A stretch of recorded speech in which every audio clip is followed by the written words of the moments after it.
ओम शांति। आज 25 अक्टूबर 2024 की ईश्वरी मधुर महावाक्य सुनते हैं। मीठे बच्चे, बाप की एक नज़र मिलने से सारे विश्व के मनुष्य मात्र निहाल हो जाते हैं। इसलिए कहा जाता है नज़र से निहाल। आज की मुरली से प्रश्न है, तुम बच्चों के दिल में खुशी के नगाड़े बजने चाहिए, क्यों? उत्तर है, क्योंकि तुम जानते हो बाबा आया है सबको साथ ले जाने। अब हम अपने बाप के साथ घर जाएंगे। हाहाकार के बाद जय जयकार होने वाली है। बाप की एक नज़र से सारे विश्व को मुक्ति, जीवन मुक्ति का वर्षा मिलने वाला है। सारे विश्व निहाल हो जाएगी। ओम शांति। रूहानी बाबा बैठ अपने रूहानी बच्चों को समझाते हैं। यह तो जानते हो कि तीसरा नेत्र भी होता है।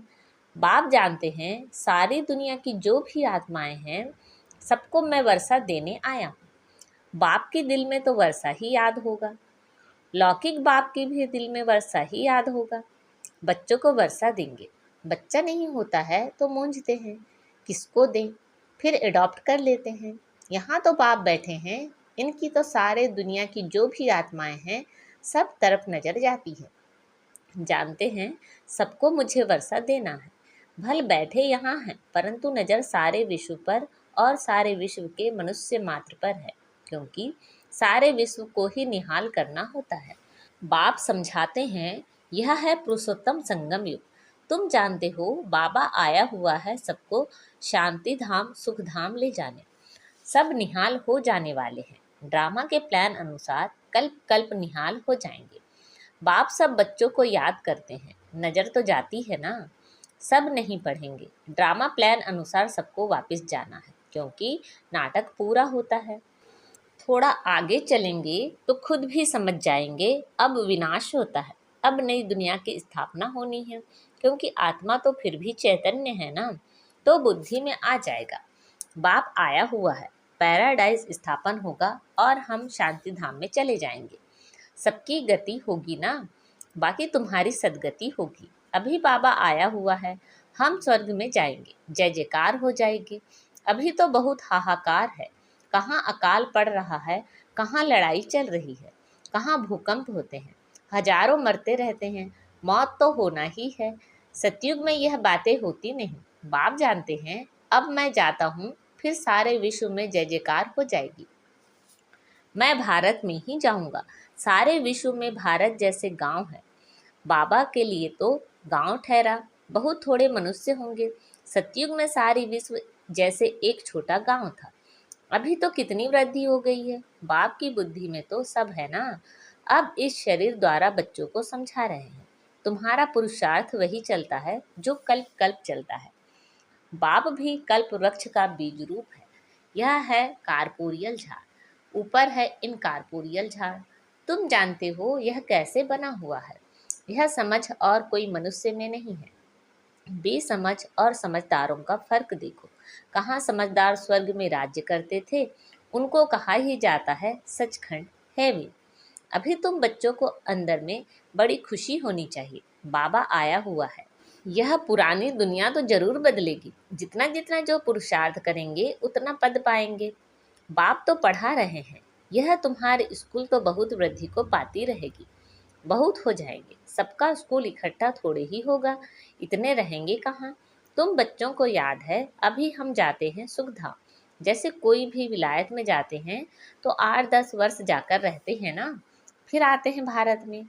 भारत तो गरीब है, विलायत वालों को यहाँ सुख नहीं आएगा। वैसे तुम बच्चों को भी यहाँ सुख नहीं है। तुम जानते हो हम बहुत ऊंची पढ़ाई पढ़ रहे हैं, जिससे हम स्वर्ग के मालिक देवता बनते हैं। वहाँ कितने सुख होंगे, उस सुख को सभी याद करते हैं। यह गांव कलयुग तो याद भी नहीं आ सकता। इसमें तो अथाह दुख है। इस रावण राज्य पतित दुनिया में आज अपरम अपार दुख हैं, कल फिर अपरम अपार सुख होंगे। हम योग बल से अथाह सुख वाली दुनिया स्थापन कर रहे हैं। यह राजयोग है ना। बाप खुद कहते हैं मैं तुमको राजाओं का राजा बनाता हूँ। तो ऐसा बनाने वाले टीचर को याद करना चाहिए ना। टीचर बिगर बैरिस्टर, इंजीनियर आदि थोड़े ही बन सकते हैं। यह फिर है नई बात। आत्माओं को योग लगाना है परमात्मा बाप के साथ, जिससे ही बहुत समय अलग रहे हैं। बहुकाल क्या, वह भी बाप आप ही समझाते रहते। मनुष्य तो लाखों वर्ष आयु कह देते हैं, बाप कहते हैं नहीं, यह तो हर 5,000 वर्ष बाद तुम जो पहले पहले बिछुड़े हो वही आकर बाप से मिलते हो। तुमको ही पुरुषार्थ करना है। मीठे मीठे बच्चों को कोई तकलीफ नहीं देते हैं, सिर्फ कहते हैं अपने को आत्मा समझो। जीव आत्मा है ना, आत्मा अविनाशी है, जीव विनाशी है। आत्मा एक शरीर छोड़ दूसरा लेती है, आत्मा कभी पुरानी नहीं होती। वंडर है ना, पढ़ाने वाला भी वंडरफुल, पढ़ाई भी वंडरफुल है। किसी को भी याद नहीं, भूल जाती है। आगे जन्म में क्या पढ़ते थे किसी को याद है क्या? इस जन्म में तुम पढ़ते हो, रिजल्ट नई दुनिया में मिलती है। यह सिर्फ तुम बच्चों को पता है। यह याद रहना चाहिए, अभी यह पुरुषोत्तम संगम युग है। हम नई दुनिया में जाने वाले हैं। यह याद रहे तो भी तुमको बाप की याद रहेगी। याद के लिए बाप अनेक उपाय बताते हैं। बाप भी है, टीचर भी है, सदगुरु भी है। तीनों रूप में याद करो। कितनी युक्तियां दे रहे हैं याद करने की। माया बहुत भुला देती है। बाप जो नई दुनिया स्थापन करते हैं, बाप ने ही बताया है यह पुरुषोत्तम संगम युग है। यह याद करो, फिर भी याद क्यों नहीं कर सकते हो? युक्तियां बतलाते हैं याद की, फिर साथ साथ कहते भी हैं माया बड़ी दुस्तर है, घड़ी घड़ी तुमको भुलाएगी और देह अभिमानी बना देगी। इसलिए जितना हो सके याद करते रहो। उठते बैठते चलते फिरते देह के बदले अपने को देही समझो। यह है मेहनत। नॉलेज तो बहुत सहज है। सब बच्चे कहते हैं याद ठहरती नहीं। तुम बाप को याद करते हो, माया फिर अपनी तरफ खींच लेती है। इस पर ही यह खेल बना हुआ है। तुम भी समझते हो हमारा बुद्धि योग जो बाप के साथ और पढ़ाई की सब्जेक्ट में होना चाहिए वह नहीं है, भूल जाते हैं। परंतु तुम्हें भूलना नहीं चाहिए। वास्तव में इन चित्रों की भी दरकार नहीं है, परंतु पढ़ाने समय कुछ तो आगे चाहिए ना। कितने चित्र बनते रहते हैं। पांडव गवर्नमेंट के प्लान देखो कैसे हैं, उस गवर्नमेंट के भी प्लान हैं। तुम समझते हो नई दुनिया में सिर्फ भारत ही था, बहुत छोटा था। सारा भारत विश्व का मालिक था। एवरीथिंग न्यू होती है। दुनिया तो एक ही है, एक्टर्स भी वही हैं। चक्र फिरता जाता है। तुम गिनती करेंगे, इतने सेकंड, इतने घंटे, दिन, वर्ष पूरे हुए, फिर चक्र फिरता रहेगा। आजकल करते करते 5,000 वर्ष पूरे हो गए हैं। अब सीन सीनरी खेल पाल होते आते हैं। कितना बड़ा बेहद का झाड़ है। झाड़ के पत्ते तो गिन नहीं सकते हैं। यह झाड़ है, इसका फाउंडेशन देवी देवता धर्म है। फिर यह 3 ट्यूब्स धर्म मुख्य निकले हुए हैं। बाकी झाड़ के पत्ते तो कितने ढेर हैं, कोई की ताकत नहीं जो गिनती कर सके। इस समय सब धर्मों के झाड़ वृद्धि को पा चुके हैं। यह बेहद का बड़ा झाड़ है। यह सब धर्म फिर नहीं रहेंगे। अभी सारा झाड़ खड़ा है, बाकी फाउंडेशन है नहीं। बनेन ट्री का मिसाल बिल्कुल एक्यूरेट है। यह एक ही वंडरफुल झाड़ है। बाप ने दृष्टांत भी ड्रामा में यह रखा है समझाने के लिए। फाउंडेशन है नहीं तो यह समझ की बात है। बाप ने तुमको कितना समझदार बनाया है। अभी देवता धर्म का फाउंडेशन है नहीं, बाकी कुछ निशानियां हैं, आटे में नमक।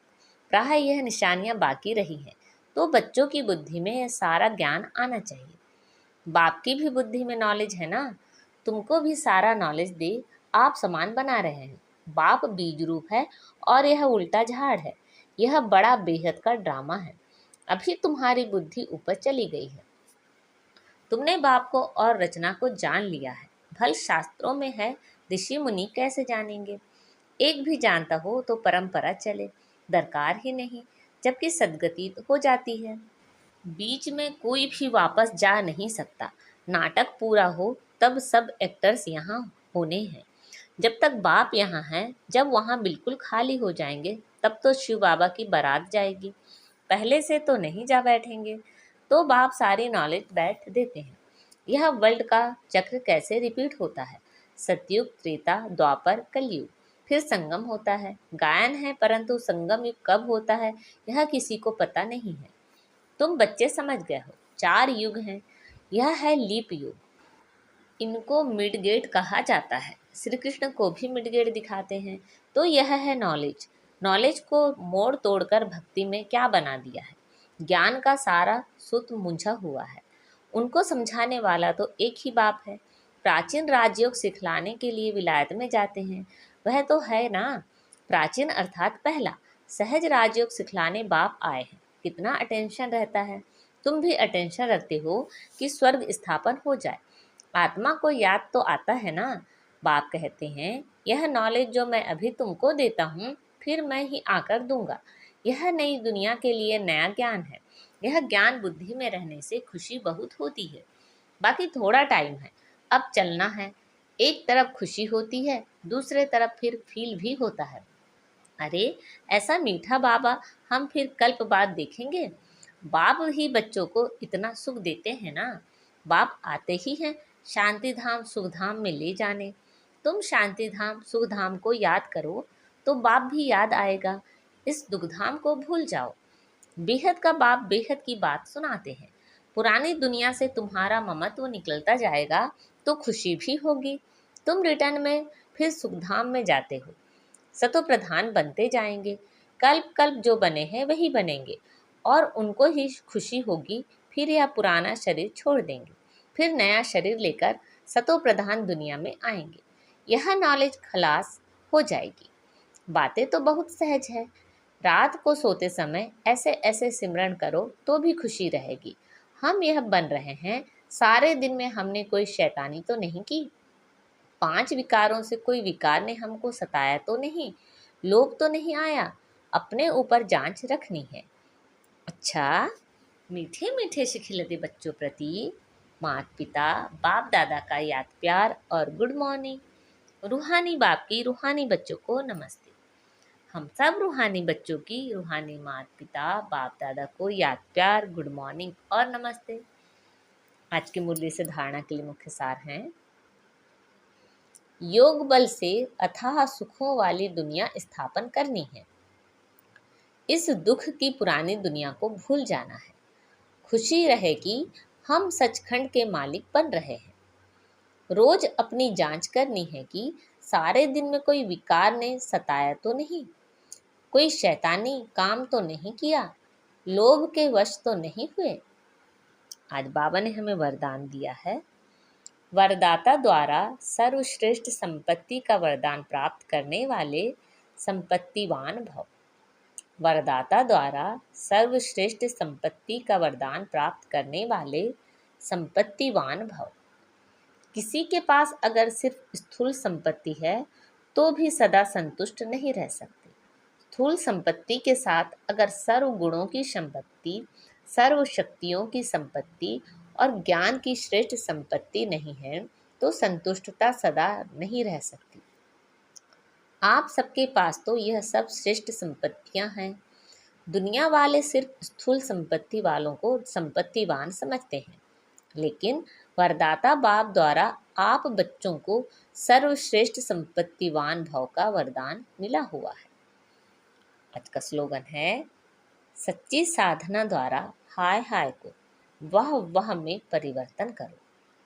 सच्ची साधना द्वारा हाय हाय को वह वह में परिवर्तन करो।